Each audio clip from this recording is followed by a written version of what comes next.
If you're planning to visit Denver, Colorado, or especially if you're planning to move out to the Denver metro area, there are 5 things you absolutely need to know, and the 5th one is not something that you would really think of. Hey, if we haven't met, my name is Jesse. I'm a realtor in the Denver metro area, and today I just want to jump into those 5 things that you absolutely need to know. First, let's talk about the altitude. Denver is known as the Mile High City, which is not a colloquialism. It's a fact. Denver sits at 5,200 feet above sea level, and what that means is the air is a lot thinner out here and you're a lot closer to the sun. So when I first moved out here, I was helping open a hotel, and for those first couple of weeks, none of the elevators worked, none of the escalators worked, and we were walking up and down stairs and walking miles every day. It was incredibly exhausting. And there's definitely some things you need to keep in mind if you're not used to the altitude. Make sure to drink more water. And don't over imbibe on alcohol or marijuana. A lot of people, when they come to visit, they want to try new things. They think they can drink like they can at a lower altitude, and it's bad times all around.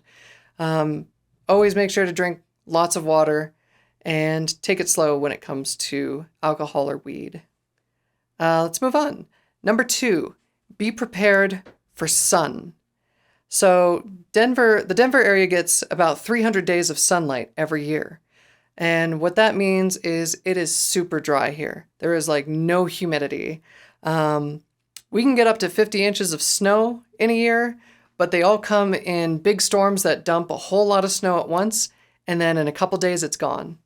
And that's not only because of the sun and the altitude, but, well, I guess it's because of the altitude. And that's not only because of the humidity, sun. And that's not only because of the sun, but also because we're closer to the sun. Being higher up in altitude, with the atmosphere being a little bit thinner, that sun will melt that snow quickly. And it also means that you'll get sunburnt a little bit more quickly. So make sure to watch out for that too. Bring your sunscreen. Number 3, the mountains are no joke. Don't get me wrong, the mountains in Denver are absolutely beautiful. Anywhere in the metro region, you can pretty much get an incredible view of the mountains. And going up into the mountains, there's tons of amazing hiking trails and climbing spots and stuff like that. And definitely for those of you that like winter weather, I do not, tons of skiing, snowboarding, that kind of stuff. But keep in mind that if you do go into the mountains, the weather can change on a dime. So even in the end of spring, you should still be careful of snow in the mountains. It can be bright and sunny one moment, and then an hour or two later, you're basically in a snowstorm. Happened to me coming back from Utah.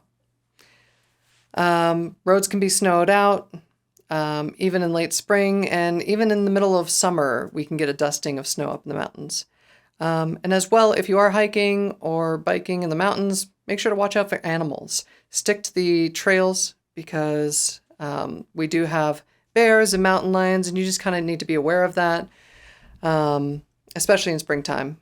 Also, if you're hiking, even in early spring, bring spikes. It's better to be more prepared than less prepared out here.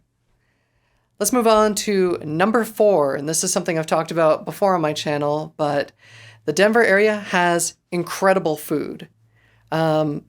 We have some of the best Mexican food in the country in the Denver area, and we also have like incredible Thai places, Vietnamese pho places, buffets, all sorts of stuff.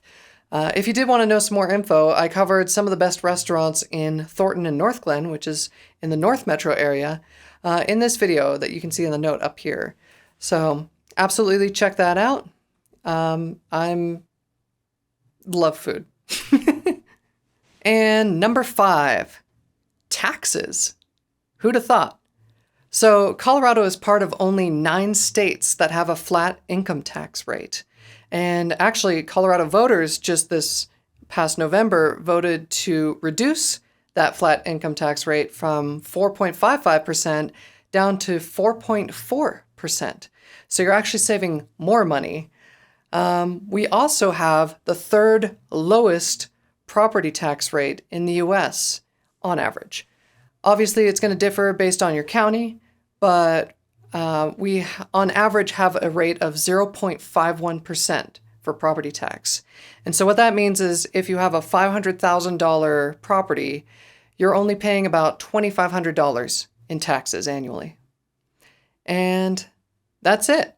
Those are the 5 things that you absolutely need to know if you're moving here.